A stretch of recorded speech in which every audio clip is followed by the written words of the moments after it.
أعوذ بالله من الشيطان الرجيم بسم الله الرحمن الرحيم الحمد لله والصلاة والسلام على رسول الله وآل رسول الله دائما على أعدائهم المرحلة الرابعة في المواد الثلاث الوجوب والإمكان والامتناع والبحث عنها في الحقيقة بحث عن انقسام الوجود إلى الواجب والممكن والبحث عن الممتنع طلبی وفيها 9 فصول. چوتھا مرحلہ آج ہم شروع کر رہے ہیں بحث کا، اور یہ بحث مواد ثلاثہ کے بارے میں ہے.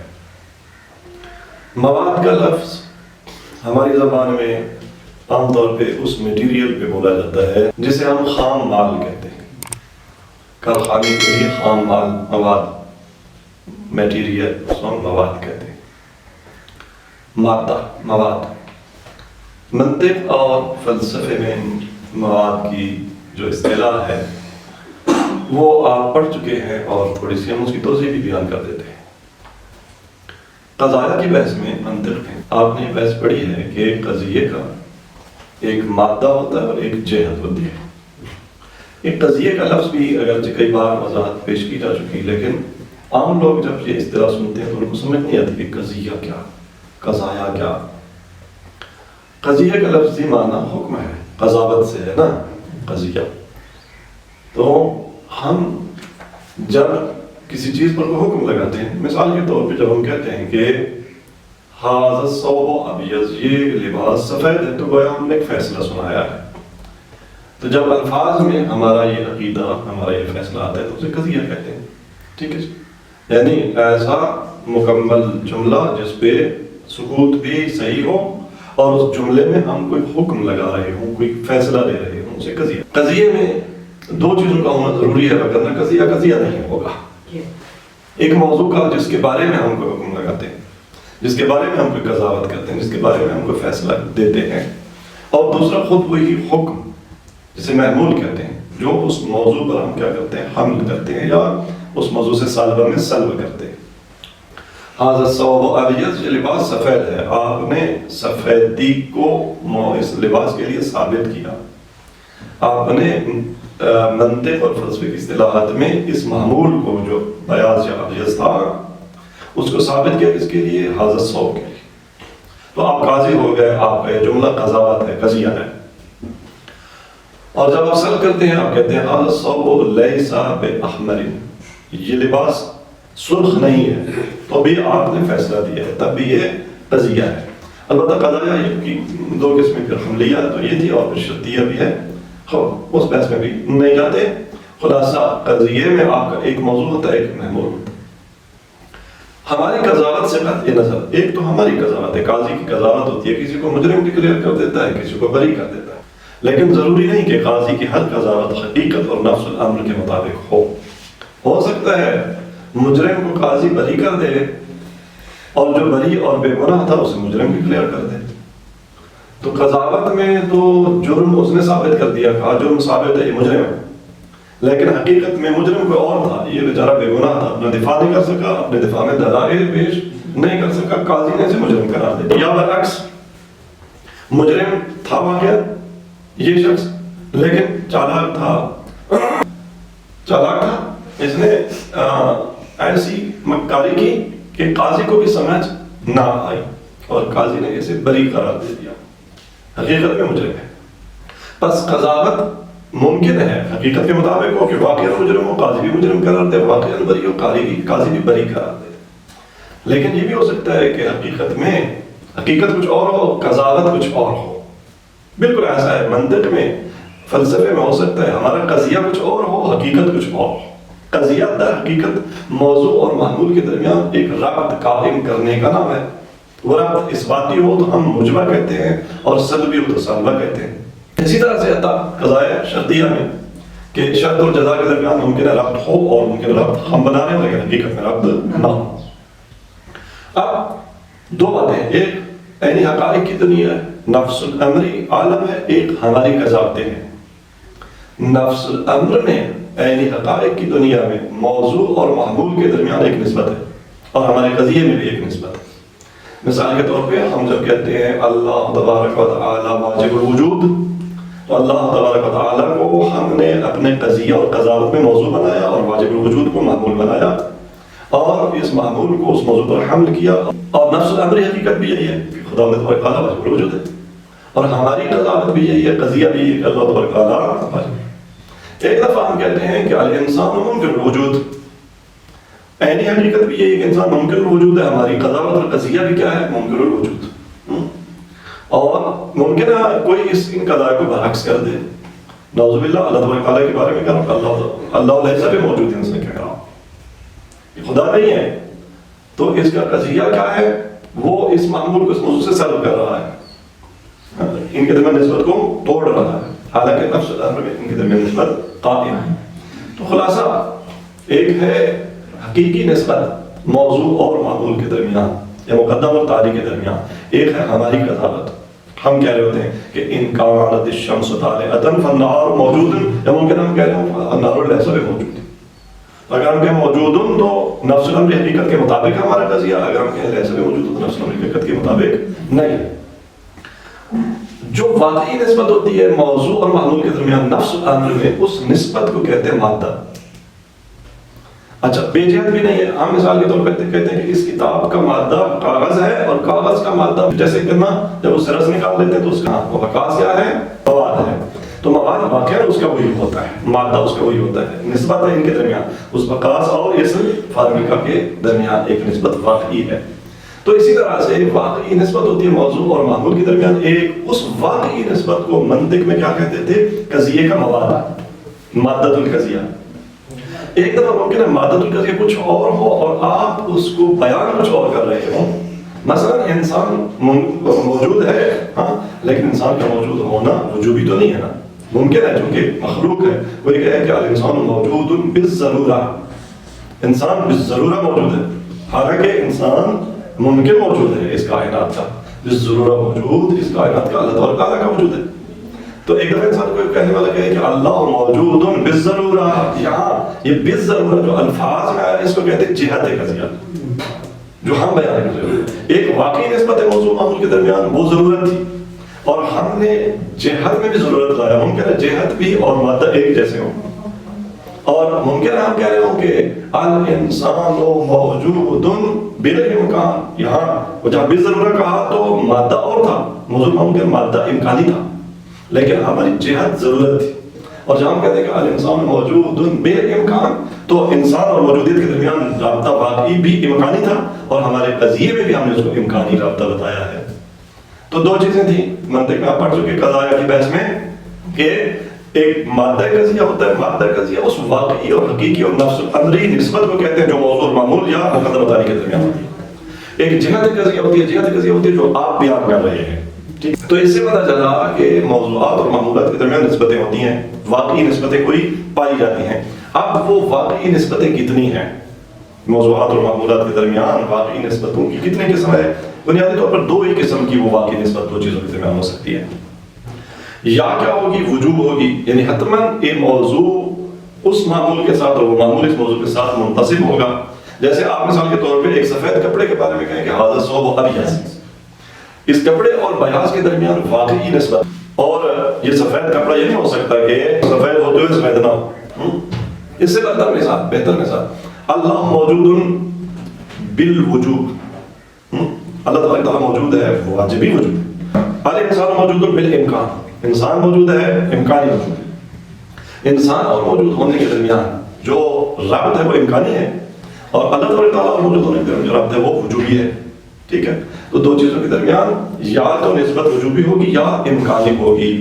ایک تیسری نسبت اگرچہ وہ نسبت نہیں ہے، مثال کے طور پہ ہم کہیں کہ پانی خشک ہے، ابھی نہیں کہتے خشک ہے، پانی اور خشک ہونے کے درمیان تر نہ ہو، کون سی نسبت ہے؟ امتناعی. یہ نہیں ہو سکتا پانی ہو اور تر نہ ہو، پانی ہو اور تر نہ ہو، خشک ہو. خشک ہونے اور پانی کے درمیان نسبت کون سی؟ امتناعی ہے. پانی منع کرتا ہے، وہ کیا ہے؟ انکاری ہے کہ میں خشک ہوں، اور خشک ہونا انکاری ہے کہ میں پانی ہوں. ٹھیک ہے، تو خشک ہونے اور پانی کے درمیان نسبت کیا ہے؟ امتناعی ہے. اصل میں نسبت ہے نہیں. پانی اور خشک ہونے کے درمیان کوئی نسبت نہیں ہے. جہاں نسبت نہ ہوا مواد نہیں ہوتا. لیکن بات سمجھانے کے لیے مواد کو 3 قسموں میں تقسیم کرتے ہیں. یا یہ مادہ وجود ہوگا یا امکان ہوگا. مثلا پانی اور گرم ہونا. پانی یہ بھی نہیں کہتا کہ حتما مجھے گرم ہونا چاہیے اور یہ بھی نہیں کہتا کہ میں منکر ہوں کہ میں گرم ہوں گا. نہیں, گرم بھی ہو سکتا ہے, ٹھنڈا بھی ہو سکتا ہے. پانی اور حرارت کے درمیان, پانی اور برودت کے درمیان جو واقعی نسبت ہے, نہ تو وجوبی ہے کہ حتما واجب ہے کہ پانی گرم ہو, اور نہ امتناعی ہے کہ نہیں ممتنع ہے کہ کبھی پانی گرم نہیں ہوگا. نہیں, امکانی ہے, گرم ہو بھی سکتا ہے, گرم نہیں بھی ہو سکتا. تو یہاں پانی اور حرارت کے درمیان جو مواد ہے وہ امکانی ہے, نسبت امکانی ہے. تو بنیادی طور پر اگرچہ 2 مادے ہیں لیکن تیسرے کو بھی ساتھ سمجھانے کے لیے نتھی کر دیتے ہیں. لہٰذا اس چوتھے مرحلے میں ہماری بحث اسی مواد ثلاث کے بارے میں ہے. مواد ثلاث کی بحث علامہ فرماتے ہیں کہ کیسے فلسفے میں آ گئے. فلسفے میں یہ بحث کیسے آ گئی؟ فلسفے کا موضوع کیا تھا؟ موجود بما ہوا موجود. فلسفہ ہستی اور ایگزسٹنس کے بارے میں بحث کرتا تھا. مواد کی بحث جو کہ منطقی بحث تھی وہ فلسفے میں کیسے آ گئی؟ علامہ نے فرمایا کہ یہ بحث فلسفی بحث اس لحاظ سے ہے کہ در حقیقت وجود منقسم ہوتا ہے واجب اور ممکن کی طرف. کیونکہ وجود اور امکان کے درمیان, وجود اور وجوب کے درمیان آپس میں کوئی نسبت ہے یا نہیں ہے؟ نسبت ہے. یا وجود واجبی ہوگا تو واجب سے وجوب سے نسبت وجود کی, یا وجود امکانی ہوگا تو وجود کو امکان سے نسبت, یا وجود اصلا ممتنع ہوگا, وجود کا وجود پانا, ایگزسٹ کرنا کسی چیز کا, وہ ممتنع ہوگا. تو اس لحاظ سے چونکہ وجود کی تقسیم ہوتی ہے اس میں واجبی وجود میں, امکانی وجود میں, اور ایک لحاظ سے آپ مجازاً کہہ سکتے ہیں امتناعی وجود میں.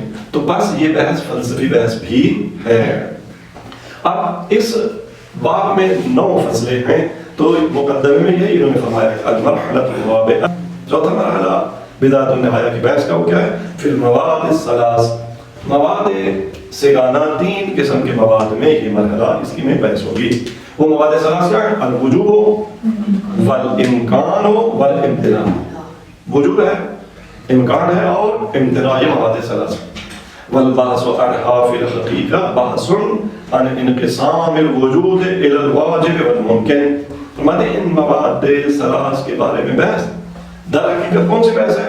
بحث عن انقسام الوجود, کہ وجود منقسم ہوتا ہے الى الواجب والممکن, واجب اور ممکن کی طرف.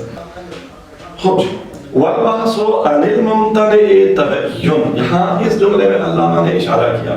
اوپر اگرچہ کہا کہ المواد الثلاث میں وجود, امکان اور امتناع, تو فرماتے ہیں کہ والبحث عن الممتنع تبین, جو ممتنع وہ ہوتے نہیں ہے نا, جو چیز ممتنع ہو وہ تو ہوتی نہیں ہے. پھر اس کے بارے میں بحث کیا مطلب؟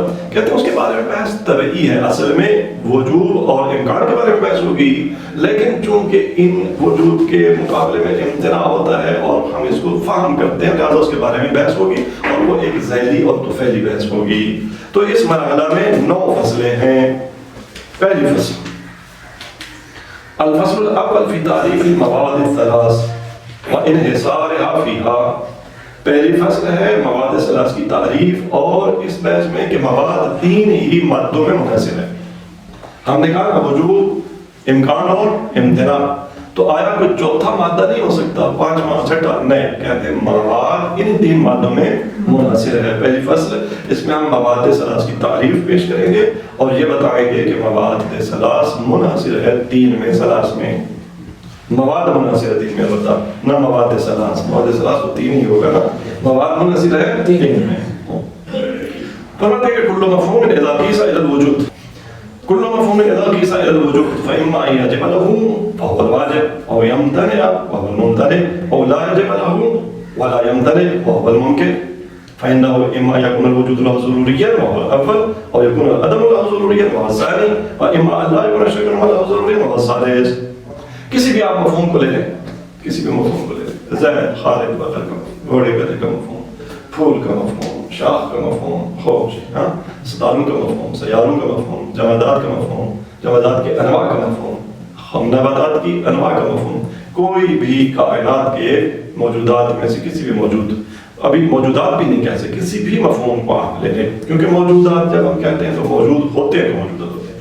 آپ کسی بھی مفہوم کو لے لیں اپنے ذہن میں, ہاں مثال کے طور پہ ایک ایسا مفہوم آپ کر لیں فرض کر لیں کہ ایک ایسا گھوڑا جس کے 6 پاؤں ہوں اور 2 پر، ہاں براق کی تصویر بناتے ہیں نا پیاری جیسے ہم، 2 پر ہیں 6 پاؤں ہیں 2 منہ ہیں، ایک مفہوم آپ نے ذہن میں لیا.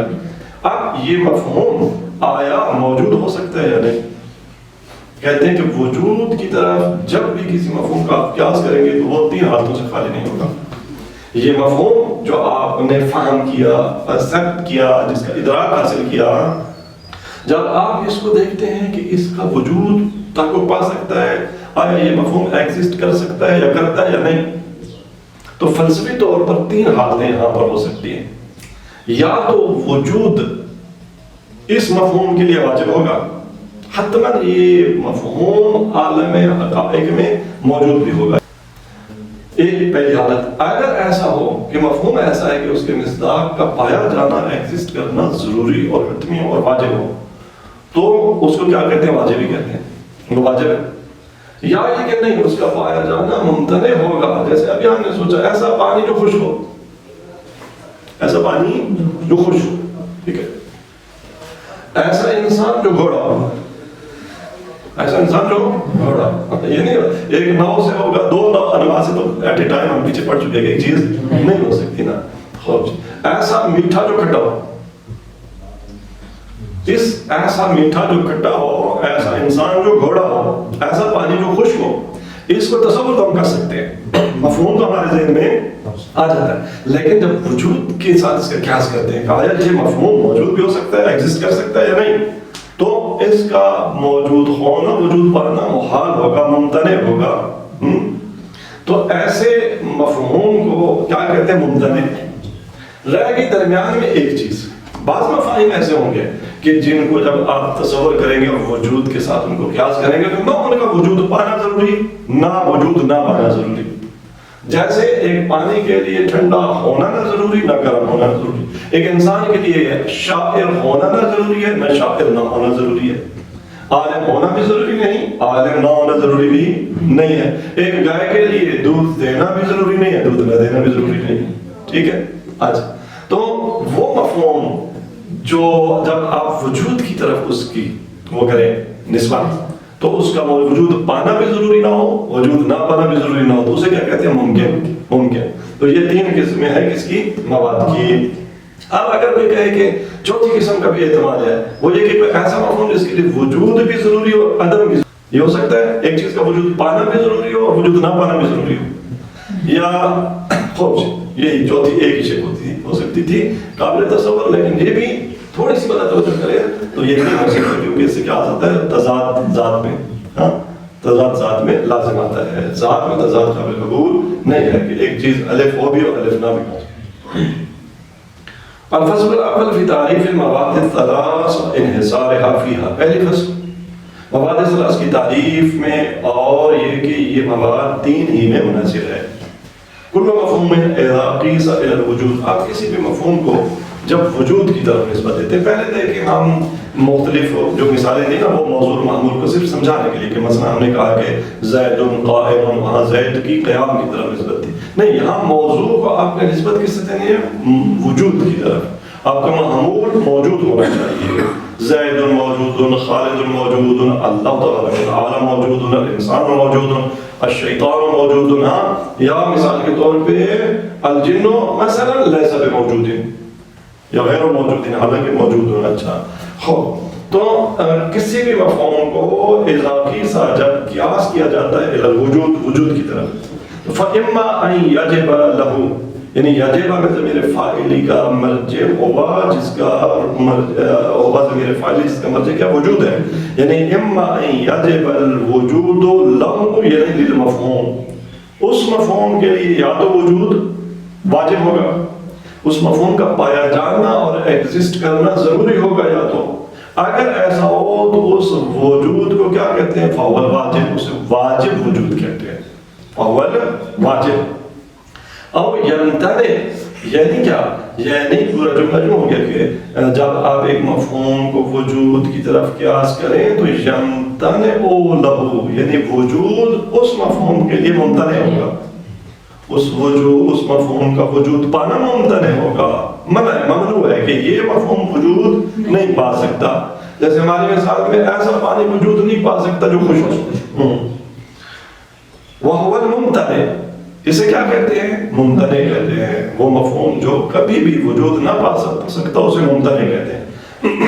تیسری شک کیا ہے؟ او لا یجب له ولا یمتنع، یعنی او لا یجب الوجود له یعنی للمفہوم ولا یمتنع له.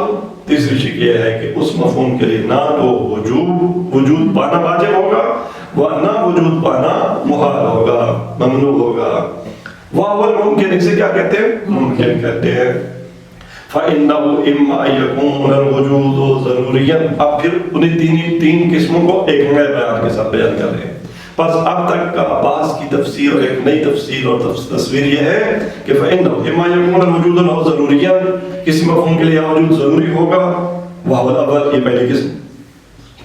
اور يَكُونَ الْعَدَمُ لَهُ ضَرُورِيًّا، یا اس کے لیے عدم ضروری ہوگا، یہ دوسری قسم. وَهُوَ الثَّانِي.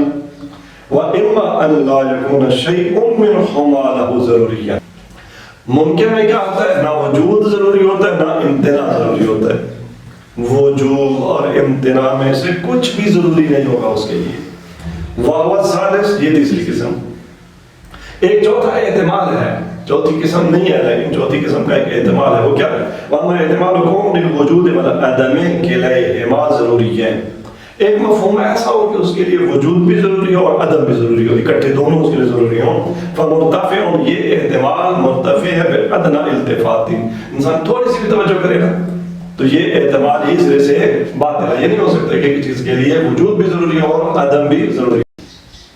وَهِيَ بَيَّنَةُ الْمَعَانِي، یہ مواد ثلاث، یہ کی ضمیر کا مرجع کیا ہے؟ مواد ثلاث. یہ تین مواد اور تین جو بہنیں ہیں بینۃ المعانی، ان کے معنی بین ہیں، آشکار ہیں، واضح ہیں. لِقَوْمِهَا مِنَ الْمَعَانِ الْعَامَّةِ، کیونکہ یہ ان عام معانی میں سے ہیں. الَّتِي لَا يَخْلُو عَنْ أَحَدِهَا مَفْهُومٌ مِنَ الْمَفَاهِيمِ، کیونکہ یہ ان مفاہیم میں سے ہے کہ کوئی ایک مفہوم بھی ان تین سے خالی نہیں ہے. کائنات کا ہر مفہوم یا اس کے لیے وجود پانا، وجود کی اس سے نسبت وجوبی ہوگی، یا وجود کی اس سے نسبت امتناعی ہوگی، یا وجود کی اس کے نسبت امکانی ہوگی. وَلِذَا كَانَتْ لَا تُعَرَّفْ إِلَّا بِتَعْرِيفَاتٍ دَوْرِيَّةٍ. اچھا اب انہوں نے چونکہ فرمایا کہ یہ مواد ثلاث بینۃ المعانی ہے، یعنی بدیہی ہے. بدیہی کی تعریف کی جا سکتی ہے؟ نہیں، کیونکہ مؤلف کو مؤلف سے اجلا ہونا چاہیے. تعریف کو تعریف شدہ سے زیادہ واضح ہونا چاہیے. بھلا وجوب سے کون زیادہ واضح ہے؟ امتناع سے کون زیادہ واضح ہے؟ امکان سے کون زیادہ واضح ہے؟ ہر بندہ ممکن کا معنی جانتا ہے، ہر بندہ ممتنع کا معنی جانتا ہے، ہر انسان واجب اور ضروری کا معنی جانتا ہے. لہذا کانت لا تعرف، ان مواد ثلاث کی تعریف پیش نہیں کی جا سکتی الا بتعریفات دوریہ، مگر یہ کہ آپ کیسی تعریفیں کریں؟ دوری تعریفیں. آپ سے پوچھیں مائع کیا ہوتا ہے؟ آپ کے جو مائع ہوتا ہے جو بہے. آپ کے بہنے والا کیا ہوتا ہے؟ آپ کے جو مائع ہو. بہنے والے کی تعریف میں آپ مائع کو لے آئے، مائع کی تعریف میں بہنے والے کو لے آئے. بعد میں کوئی نئی بات چیت سامنے نہیں آئی، اس کی تعریف میں یہ، اس کی تعریف میں وہ. تمہارا حاجی بگو من تورا حاجی بگو، ہم کیا کہتے ہیں؟ تو یا تمہارا ملا بگو من تورا ملا بگو. آپ مجھے ملا کہیں میں ملا کہوں گا، آپ مجھے حاجی صاحب کہیں میں حاجی صاحب کہوں گا. یہ دونوں حاجی صاحب ہوں گے. یہاں تعریف اگر کرے بھی آپ جس کی تعریف بھی مہذب بھی ہمارا دونوں حاجی صاحب ہیں. لا تعرف الا بتعریفات دوریہ کا تعریف واجب. مثلا آپ واجب کی کیا تعریف کریں؟ بے ما یلزم من فرض عدمہ محال. بعض لوگوں نے کہا کہ واجب کو ڈیفائن کریں تو کیا ڈیفینیشن رہے گی؟ کہا گیا کہ ما یلزم من فرض عدمہ محال، جس کے عدم کو فرض کرنے سے محال لازم آتا ہو. تعریف مشکل ہوگی جس کی تعریف کرنی تھی اس سے، اور کوئی نئی بات بھی بیان نہیں ہوئی کہ جس کے عدم کو فرض کرنے سے محال لازم آتا ہو. ثم تعریف محال، پھر پوچھے کہ محال کیا ہوتا ہے؟ کہا کہ وہ ممتنع، نہیں اب تعریف نہیں ہے. ثم تعریف محال وہ ممتنع، محال اور ممتنع کہتے ہیں مترادف ہیں. اس کی تعریف میں کیا کہا گیا؟ ما یجب الا یکون. محال کیا ہوتا ہے؟ جو واجب ہو کہ نہ ہو. محال کسے کہتے ہیں، ممتنع کسے کہتے ہیں؟ جو واجب ہو کہ نہ ہو، ایگزسٹ نہ کرتا، وجود نہ پائے. او ما لیس بممکن ولا واجب، محال کی تعریف میں ہم یہ کہیں کہ جو ممکن بھی نہ ہو واجب بھی نہ ہو. وہ تعریف الممکن، تعریف ممکن کی تعریف کیسے کریں کہ ما لا یمتنع وجود ہو عدم ہو، جس کا نہ وجود ممتنع ہو ممنوع ہو نہ عدم ممنوع ہو. تو یہ تعریفیں اس طرح کی تو گئی ہیں مواد ثلاث کی کہ واجب کی کیا تعریف ہے، ممتنع کی کیا تعریف ہے، ممکن کی کیا تعریف ہے. لیکن چونکہ یہ معانی بدیہی ہیں، بین ہے، ہر بندہ عام معانی ہے، ان کو جانتا ہے، لہٰذا ان کی تعریفات کا فائدہ نہیں ہے. اگر کوئی تعریف کرے بھی تو دوہری تعریف کی ہے اس نے، ایسے کہ مثال کے طور پر اس نے ماہی کی تعریف میں کہہ دیو بہنے والا، اور بہنے والی کی تعریف میں کہہ دیو ماہی، اور اس نے اس کو حاجی کہا اور اس نے اس کو حاجی کہا ہو. وصلی اللہ علیہ وسلم و نبینا محمد و علیہ وسلم.